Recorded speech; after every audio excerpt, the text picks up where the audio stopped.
कहानी की शुरुआत में जॉन नाम के एक लड़के को दिखाया जाता है जो अपनी पत्नी और बेटे के साथ रहता है। उसका बेटा एक डायबिटिक पेशेंट है, साथ ही उसकी अपनी पत्नी से बिल्कुल भी नहीं बनती। जॉन के बेटे का आज बर्थडे होता है, इसलिए वो तय करता है कि घर जाकर अपनी पत्नी से अच्छे से बात करेगा, किसी भी तरह का कोई लड़ाई झगड़ा नहीं करेगा। और जब उसकी वाइफ वर्कआउट कर रही होती है तो उसके पास जाता है, उससे अच्छे से बात करता है, जो देखकर उसका बेटा बहुत खुश होता है। अब इसके घर पर उसके नाइबर भी आ जाते हैं। तभी टीवी पर न्यूज आती है कि धरती की कक्षा में एक कॉमेट यानी कि उल्का पिंड पहुंच चुका है, जो बरमुंडा ट्रायंगल में गिरने वाला है। और जब वो गिरेगा तो उसकी वेव्स दूर दूर तक फैल जाएंगी। जॉन अपने घर से बाहर जाता है और तभी उसकी तरफ एक जोरदार हवा का झोंका आता है, जो उसी कॉमेट की वजह से आया होता है, जो बरमुंडा ट्रायंगल के अंदर गिरा है। ये हवा का झोंका इतना तेज होता है कि जॉन को उड़ाकर फेंक देता है। उसके घर की खिड़की और दरवाजों के शीशे टूट जाते हैं। जॉन के घर के अंदर जो उसके नेबर होते हैं वो सब के सब डर जाते हैं। वो सब समझ जाते हैं कि अब कोई ना कोई बड़ी विपदा आने वाली है। जॉन को एक मैसेज मिलता है जिसमें उसे बताया जाता है कि उसके परिवार को चुना गया है उस शेल्टर के लिए, यानी कि उस जगह के लिए जहाँ पर कुछ लोग सुरक्षित रह सकते हैं। ये बात जब जॉन के नेबर को पता चलती है तो उन्हें बिल्कुल अच्छा नहीं लगता, क्योंकि उनका मानना है कि सबको सुरक्षा मिलनी चाहिए। वो सब के सब उसके घर से निकल जाते हैं। अब जॉन और उसकी पत्नी अपना सामान पैक करते हैं और अपने बेटे को लेकर गाड़ी में बैठकर यहाँ से निकल ही रहे होते हैं। तभी उनकी एक नाइबर गाड़ी सामने आ जाती है। वो जॉन से कहती है कि मेरी बेटी को भी अपने साथ ले जाओ, पर जॉन चाह कर भी ऐसा नहीं कर सकता था, इसलिए जॉन को वहां से निकलना पड़ता है। अब वो एयरपोर्ट पहुंच जाता है, जहां पर बहुत सिक्योरिटी टाइट होती है, चारों तरफ आर्मी होती है और एयरपोर्ट के अंदर वही लोग आ सकते हैं जिन्हें शेल्टर के लिए यानी कि सुरक्षित जगह के लिए चुना गया है। जॉन अपने परिवार के साथ अंदर पहुंच जाता है, पर तभी उसे याद आता है कि वो अपने बेटे की डायबिटिक की दवा यानी कि इंसुलिन को गाड़ी में ही भूल आया है।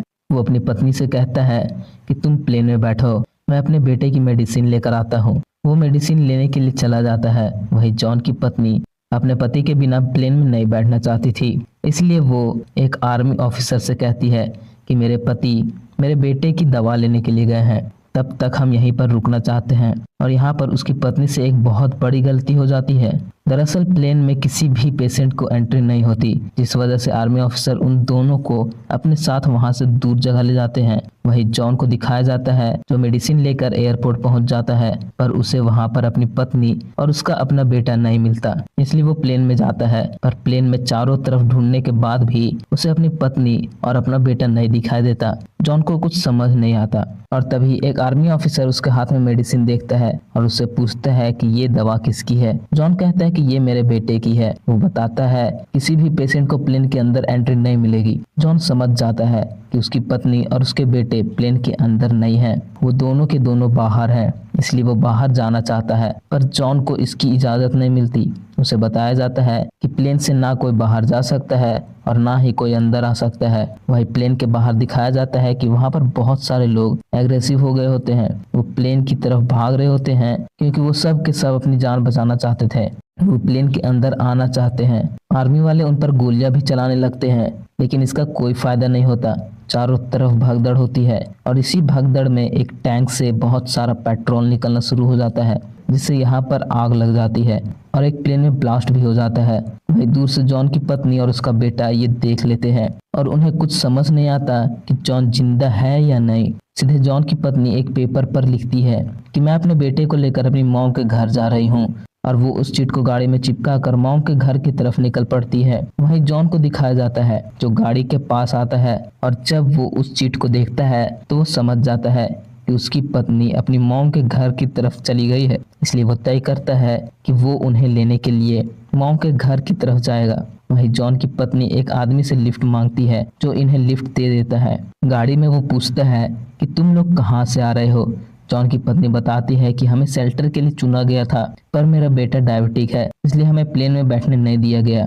मैं अपने पति से भी अलग हो गई हूँ, इसलिए मैं अपने डैड के घर जाना चाहती हूँ। जब इस आदमी को पता चलता है कि इन्हें शेल्टर के लिए चुना गया था, तो जॉन की पत्नी से कहता है कि हमें वापस जाना चाहिए। जॉन की पत्नी कहती है कि वहां पर ब्लास्ट हो गया है, हम वहां नहीं जा सकते, वैसे भी मेरा बेटा डायबिटिक है। लेकिन वो आदमी जॉन की पत्नी को जबरदस्ती गाड़ी से उतार देता है और उसके बेटे को अकेला ही लेकर वहां से निकल जाता है। वहीं जॉन को दिखाया जाता है जो अपनी पत्नी और बेटे तक पहुंचना चाहता है। तभी वो देखता है कि एक कॉमेट धरती पर गिरा है जिससे एक बहुत बड़ा ब्लास्ट हुआ है। दरअसल धरती पर अब इसी तरह के बहुत सारे कॉमेट गिरने वाले हैं और एक ऐसा भी कॉमेट गिरेगा जो पूरी दुनिया को खत्म कर देगा। जॉन अब एक ट्रक तक पहुंचता है जो आर्मी वालों का हिस्सा होता है। ये ट्रक कनाडा जा रहा है और जॉन की पत्नी के पिता भी कनाडा में रहते हैं, इसलिए वो इस ट्रक में बैठ जाता है। यहाँ पर उसे एक लड़का मिलता है जो उसे बताता है कि आर्मी वालों ने एक सेफ जगह बनाई है जिसे ग्रीनलैंड कहा जाता है, लेकिन उस जगह के लिए उन्हीं लोगों को चुना गया है जो आने वाले वक्त में दुनिया में अपना कंट्रीब्यूशन कर सकते हैं। जॉन दरअसल एक हार्ट अटैक होता है, इसलिए उसे और उसके परिवार को चुना गया था ताकि जब सारी की सारी दुनिया खत्म हो जाए वो एक बार फिर से नई कंट्रीब्यूशन में, नई दुनिया बनाने में लोगों की मदद कर सके। दरअसल ग्रीनलैंड के लिए यानी शेल्टर के लिए उन्हीं लोगों को चुना गया था जिनकी आने वाले वक्त में जरूरत हो सकती है, जैसे डॉक्टर, इंजीनियर और वो सभी लोग जिसके अंदर दुनिया के निर्माण की कोई न कोई कला है। अब यहाँ पर एक और आदमी को पता चलता है कि जॉन को शेल्टर के लिए यानी कि ग्रीनलैंड के लिए चुना गया था और उसके पास एक रिस्ट बैंड है जो कि प्लेन में यानी कि ग्रीनलैंड जाने का पास है। वो जॉन से वो रिस्ट बैंड छीनना चाहता है। जॉन के साथ ट्रक में जो लड़का होता है वो जॉन की मदद करना चाहता है, लेकिन इसमें उसकी खुद की मृत्यु हो जाती है। जॉन किसी तरह यहाँ से निकल जाता है। वही जॉन के बेटे को दिखाया जाता है जिसे वो आदमी जिसने जॉन की पत्नी को लिफ्ट दी थी और उसके बेटे को अगवा कर लिया था, वो अपनी पत्नी के साथ जॉन के बेटे को लेकर एयरपोर्ट पहुंच जाता है, लेकिन उसके पास वो रिस्ट बैंड है जिससे उन्हें प्लेन में बैठाया जा सकता है। वो वहां पर आर्मी ऑफिसर को कहता है कि ये देखो मेरे बेटे के हाथ में रिस्ट बैंड है। भीड़ में धक्का मुक्की में हम दोनों का रिस्ट बैंड कहीं खो गया। आर्मी ऑफिसर को उन पर यकीन आ जाता है, लेकिन तभी जॉन का बेटा कहता है कि मैं इन्हें नहीं जानती, ये मेरे पिता नहीं है। आर्मी ऑफिसर समझ जाता है और वो उनसे जॉन के बेटे को ले लेता है। वहीं जॉन की पत्नी भी उस जगह पहुंच जाती है जहां पर उसका बेटा है। उसे बताया जाता है कि उसकी बेटे को इंसुलिन लगाई गई है, यानी कि वो डॉक्टर के पास है। वो अपने बेटे तक पहुंच जाती है और वहां पर जो डॉक्टर होती है उनसे कहती है कि मुझे कनाडा जाना है। डॉक्टर कहती है कि यहाँ से एक बस जाती है, तुम उसमें जा सकती हो। जॉन की पत्नी अपने बेटे को लेकर बस से कनाडा यानी कि अपने पिता के घर की तरफ निकल पड़ती है। वही जॉन को दिखाया जाता है जो अपनी पत्नी के पिता के घर तक पहुंच जाता है, लेकिन वहां पर ना उसे अपनी पत्नी और ना ही अपना बेटा मिलता है, जिससे जॉन बहुत परेशान हो जाता है। उसे उसकी पत्नी का कॉल आता है। वो बताती है कि हम कनाडा यानी कि अपने पिता के घर पहुंचने वाले हैं। जॉन गाड़ी लेकर अपनी पत्नी को लेने जाता है और अपनी पत्नी और बेटे को देखकर वो बहुत खुश हो जाता है। जॉन अब घर आने के बाद अपनी पत्नी को बताता है कि यहाँ पर एक बहुत बड़ा कॉमेट यानी कि उल्का पिंड गिरने वाला है जिससे पूरी दुनिया खत्म हो जाएगी, लेकिन आर्मी ने पहाड़ों पर एक ऐसी जगह बनाई है जिसे ग्रीनलैंड कहा जाता है जो कि शेल्टर है। वहां पर हम सब बच सकते हैं। अब हमें गाड़ी से उस तरफ निकलना पड़ेगा। जॉन की पत्नी अपने पिता से भी कहती है, लेकिन उसके पिता कहते हैं कि अब मेरे जाने का कोई फायदा नहीं है, मेरे सभी दोस्त यहीं पर है और मैं अपनी जिंदगी की आखिरी सांसें उनके साथ ही लेना चाहता हूँ। इसके बाद जॉन, उसकी पत्नी और उसका बेटा गाड़ी से उस तरफ निकल पड़ते हैं जहाँ रास्ते में दिखाया जाता है कि धरती पर कॉमेट के छोटे छोटे टुकड़े गिर रहे हैं जिससे चारों तरफ तबाही मच रही है।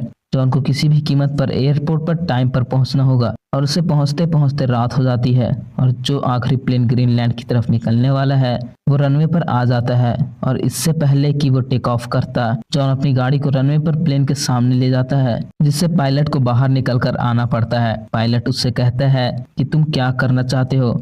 जॉन कहता है कि मुझे और मेरे परिवार को प्लेन के अंदर जगह चाहिए और वो अपनी रिस्ट बैंड भी उसे दिखाता है और बताता है कि हमें ग्रीनलैंड के लिए चुना गया है। पायलट इन तीनों को प्लेन में बैठा लेता है। जब वो ग्रीनलैंड की तरफ बढ़ रहा होता है तभी धरती पर सबसे बड़ा उल्का पिंड यानी कि सबसे बड़ा कॉमेट गिरता है जिसकी वेव्स इतनी भयानक होती है कि वो अपने रास्ते में आने वाली हर एक चीज को जला रही होती है। हालांकि प्लेन आसमान में बहुत ऊंचाई पर होती है, फिर भी इन सब को एक जोरदार झटका लगता है जिससे इनके प्लेन का बैलेंस बिगड़ जाता है और वो क्रैश हो जाता है।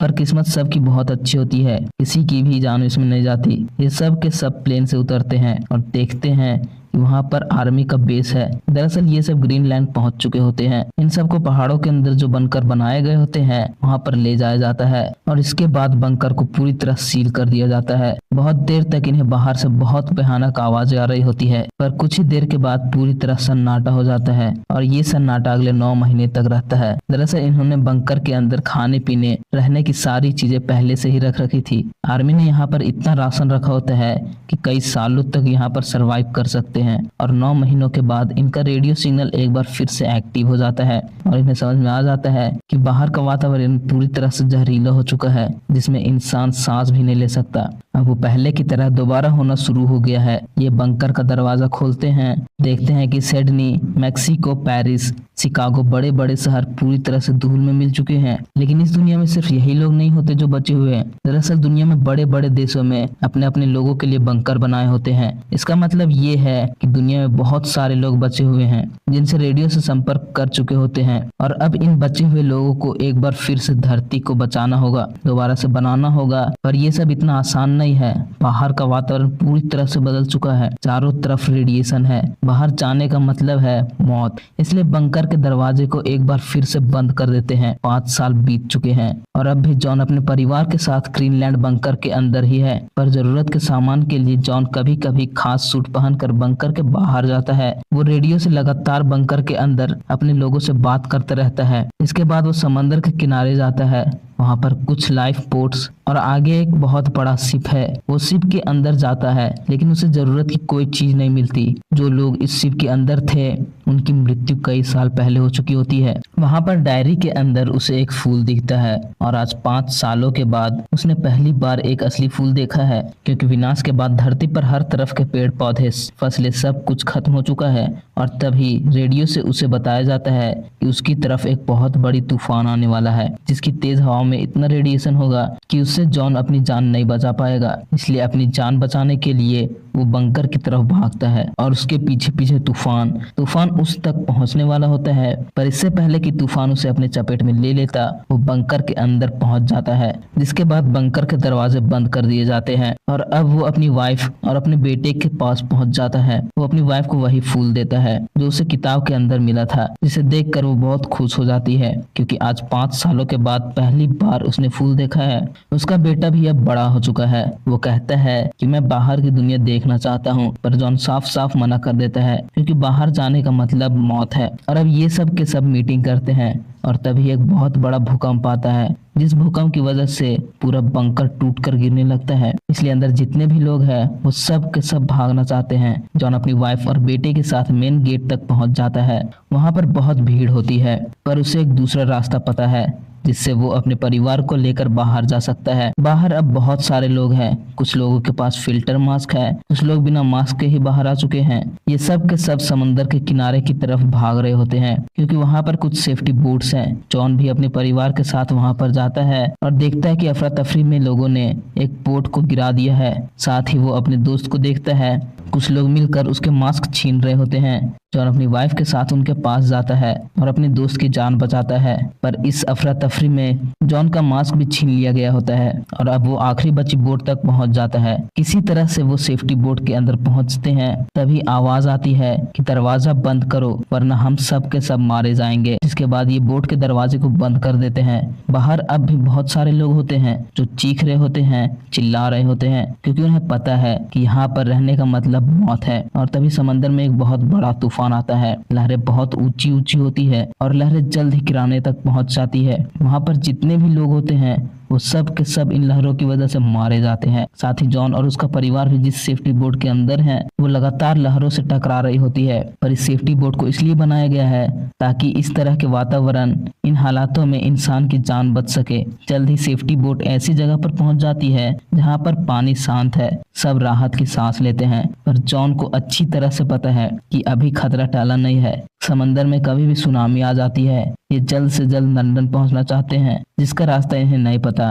पूरा दिन इनकी सेफ्टी बोट समंदर पर चलती रहती है और तभी अचानक से इंजन खराब हो जाता है। इन्हें पता है कि अब ये सिर्फ हवाओं के सहारे ही आगे बढ़ सकते हैं। रात को जॉन का बेटा आसमान की तरफ देखता है, जहां पर अब भी बहुत सारे कॉमेट दिख रहे होते हैं जो धरती की कक्षा के आसपास ही है। इसका मतलब कि अब भी धरती पर कॉमेट गिरते रहते हैं, यानी कि धरती पूरी तरह से सुरक्षित नहीं है। और अब 2 दिनों तक इसी तरह से सफर करने के बाद ये समंदर किनारे पहुंच जाते हैं। पर जब जॉन ध्यान से देखता है तो उसे पता चलता है कि लंदन शहर है जो कि अब पूरी तरह से पानी में डूब चुका है। ये अपने खाने पीने की सप्लाई को ढूंढ रहे होते हैं कि यहाँ पर बहुत सारे लोग हैं। ये समझ जाते हैं कि यहाँ पर कोई ना कोई बंकर जरूर होगा जो रहने के लिए पूरी तरह से सुरक्षित है। जिस तरह इनका बंकर था, यहाँ पर आर्मी भी होती है। जॉन की पत्नी आर्मी वालों के पास जाती है और कहती है कि मुझे और मेरे परिवार को अंदर आने दिया जाए। उसके पास पिछले बंकर का यानी कि ग्रीनलैंड का पास भी होता है, पर उसके हस्बैंड यानी कि जॉन के और उसके बेटे के पास नहीं है, इसलिए इन्हें अंदर नहीं आने दिया जाता। यहाँ पर बहुत सारे लोग हैं जो सब के सब अंदर जाना चाहते हैं। जॉन का दोस्त चिल्ला चिल्ला कर कहता है कि मैं एक डॉक्टर हूँ, मुझे अंदर जाने दो, मुझे अंदर आने का हक है। लेकिन उसका जो बैज होता है वो कहीं गिर गया होता है। वो बहुत ज्यादा चिल्ला रहा होता है, इसलिए सोल्जर्स उसे एक गोली मार देता है जिससे उसकी मृत्यु हो जाती है। और तभी यहाँ पर एक तूफान आ जाता है। जॉन अपने परिवार को लेकर भागता है। इनके सामने एक गाड़ी आती है जिससे लिफ्ट मांगते हैं। वो इन सबको अपनी गाड़ी में बैठाकर तूफान से दूर एक सुरक्षित जगह पर ले जाते हैं। और तभी जॉन देखता है कि आसमान से बहुत सारे कॉमेट इन्हीं की तरफ बढ़ रहे होते हैं। वो सबसे कहता है कि पेड़ों को टाइट से पकड़ लो। सारे कॉमेट्स इनके पास से गुजर जाते हैं, लेकिन एक कॉमेट उस आदमी के पास गिरता है जिसने इन सबको लिफ्ट दी थी। उसकी मृत्यु हो जाती है। इसके साथ एक और लड़की है जो कि डॉक्टर है। और अब ये सब के सब यही लंदन शहर में जॉन की वाइफ की आंट का जो घर है वहां पहुंच जाते हैं। उसकी आंट अब भी जिंदा होती है। एयर फिल्ट्रेशन की वजह से उसका घर सुरक्षित है। यहाँ पर और भी बहुत सारे लोग होते हैं। जॉन की वाइफ की आंट इन सब को देखकर बहुत खुश हो जाती है और आज ये सब के सब बहुत ही सुरक्षित महसूस कर रहे होते हैं। रात को जॉन को खांसी हो जाती है, तभी उसकी वाइफ उसके पास आती है। जॉन बताता है कि मेरी बॉडी के अंदर रेडिएशन जा चुका है, मेरे पास ज्यादा वक्त नहीं है। इससे पहले कि मेरी मृत्यु हो, मैं तुम्हें और अपने बेटे को जल्द ही उस जगह पर ले जाऊंगा जहां पर सबसे पहले क्लर्क कॉमेट टकराया था। दरअसल इसकी एक थ्योरी होती है कि जहां पर वो कॉमेट सबसे पहले टकराया था उस जगह हरियाली होगी, वहां पर पीने का साफ पानी होगा जो कि जीने के लिए पूरी तरह सुरक्षित है। अगली सुबह गाड़ी से ये सब के सब यहाँ से निकलने की तैयारी करती है। आंट जॉन को एक पिस्तौल देती है ताकि रास्ते में अगर कोई खतरा आए तो वो अपनी और अपने परिवार की सुरक्षा कर सके। पूरा दिन ये गाड़ी से आगे बढ़ते चले जाते हैं। इनके सामने कोई परेशानी नहीं आती, पर जैसे ही रात होती है तो लुटेरे उनके ऊपर हमला कर देते हैं। इस हमले में इसके साथ जो डॉक्टर होती है उसकी मृत्यु हो जाती है। जॉन अपनी गाड़ी से बाहर आता है और अपनी गन से गोली चलाकर एक लुटेरे को मार देता है, पर उसका साथी छुप जाता है। जो अब जॉन को एहसास होता है कि उसकी गन में गोलियां खत्म हो चुकी है। जॉन को कुछ समझ नहीं आ रहा था अब उसे क्या करना चाहिए, पर इससे पहले कि दूसरा लुटेरा उस पर गोली चलाता, जॉन की वाइफ जॉन के पीछे आकर उस लुटेरे को गोली मार देती है। दरअसल जिस लुटेरे को जॉन ने मारा था उसने उस लुटेरे की गन उठा ली थी और अब ये डॉक्टर को दफना कर यहाँ से आगे बढ़ जाते हैं। कई घंटों तक सुनसान सड़क पर गाड़ी चलाने के बाद ये सब एक ऐसी जगह पहुंचते हैं जहाँ पर पहले से बहुत सारी गाड़ियां होती है। ये बाहर आकर देखते हैं और इनके होश उड़ जाते हैं। दरअसल वहां पर जमीन फट गई होती है, जिस वजह से बीच में बहुत गहरी खाई है जिसे पार करने के लिए एक रस्सी लगी होती है। यहाँ पर और भी लोग होते हैं और अब जॉन अपने परिवार के साथ उस रस्सी से इस खाई को पार करने की कोशिश करता है। तभी तेजी से हवाएं चलने लगती है जिससे इन सब का बैलेंस बिगड़ना शुरू हो जाता है, पर किसी तरह से उस पतली सी रस्सी के ब्रिज से उस गहराई और चौड़ी खाई के बीचों बीच आ जाते हैं। यहाँ से आगे 2 सीढ़ियां होती है जिस पर रेंगते हुए उन्हें आगे बढ़ना होता है। ये बहुत ही खतरनाक है और अब कई सारे लोग इन सीढ़ियों से आगे बढ़ना शुरू कर देते हैं। तभी जमीन हिलने लगती है, पीछे जो रस्सी होती है वो टूट जाती है जिससे कई सारे लोग मारे जाते हैं और अब इन 2 सीढ़ियों में से एक सीढ़ी गिर जाती है, पर उस पर जो एक आदमी होता है वो कूदकर इसकी सीढ़ी पर आ जाता है। जॉन समझ जाता है कि उसका बेटा बैलेंस नहीं कर पाएगा, इसलिए वो अपने बेटे को पकड़ लेता है और अपने परिवार के साथ वो इस खाई को पार करने में कामयाब हो जाता है। जॉन, उसकी वाइफ और उसके बेटे के अलावा कोई भी उस खाई को पार करने में कामयाब नहीं होता और अब ये सब के सब उस लोकेशन की तरफ बढ़ने लगते हैं जहाँ पर सबसे पहला कॉमेट गिरा था। ये देखते हैं कि आसपास की धरती जली हुई है, यानी कि ये उस पॉइंट के आसपास ही है। और जैसा इन्होंने यहाँ पर सोचा था वैसा कुछ नहीं होता। तब इनके सामने एक आदमी आ जाता है जिसके हाथ में राइफल होती है। जॉन अपने यहाँ पर आने का कारण उसे बताता है, जिसके बाद वो आदमी इन तीनों को अपने घर ले जाता है और पीने के लिए साफ पानी देता है। वो आदमी कहता है कि जिस जगह की तलाश में तुम यहाँ पर आए हो वो सच में मौजूद है, पर वहाँ पहुँचना बहुत मुश्किल है। उस जगह को क्रेटर कहा जाता है। आसपास के बहुत सारे समूह हैं जो आपस में लड़ रहे हैं। जमीन के रास्ते उस जगह पर पहुंचना बहुत मुश्किल है। वो इन्हें मैप दिखाता है और कहता है कि मुझे वहां जाने का एक तरीका पता है, मैं तुम्हारी मदद कर सकता हूँ, लेकिन तुम्हें अपने साथ मेरी बेटी को लेकर जाना होगा। जिसके बाद वो एक फोटो देता है, उसमें उसकी और एक आदमी की फोटो होती है। वो जॉन से कहता है कि जब तुम आगे बढ़ते हुए चेक पोस्ट तक पहुंच जाओगे तो वहां पर खड़े सोल्जर्स को ये फोटो दिखा देना, वो तुम्हें जाने देंगे। जॉन उस आदमी का शुक्रिया अदा करता है। जिसके बाद वो उसकी बेटी के साथ अपने परिवार को लेकर यहाँ से गाड़ी से निकल जाता है। काफी देर ड्राइव करने के बाद ये एक जगह पर रुकते हैं जहाँ पर बहुत सारे सोल्जर्स आ जाते हैं। एक सोल्जर जॉन से कहता है, तुम यहाँ पर क्या कर रहे हो?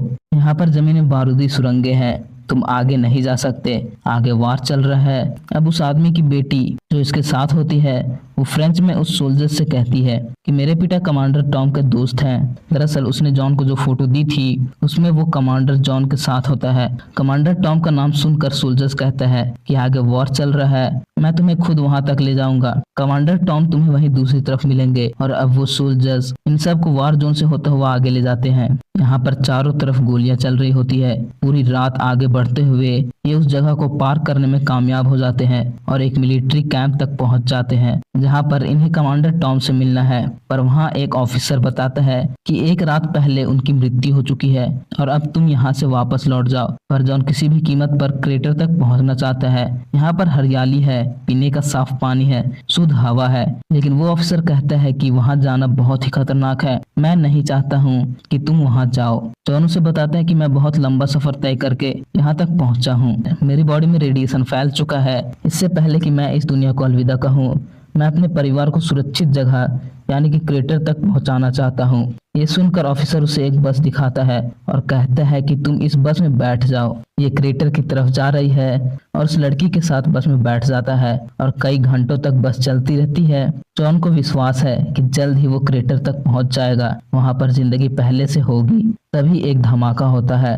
दो लुटेरे इनके बस के ऊपर हमला कर देते हैं। वो लोगों को मार रहे होते हैं और अब इनमें से एक लुटेरा बस के अंदर आता है और सबको बस से नीचे उतरने के लिए कहता है। जॉन को पता है कि अगर ये बस उनके हाथ से निकल गई तो वो कभी क्रेटर तक नहीं पहुंच पाएंगे, क्योंकि उसकी हालत बहुत ज्यादा खराब हो चुकी है।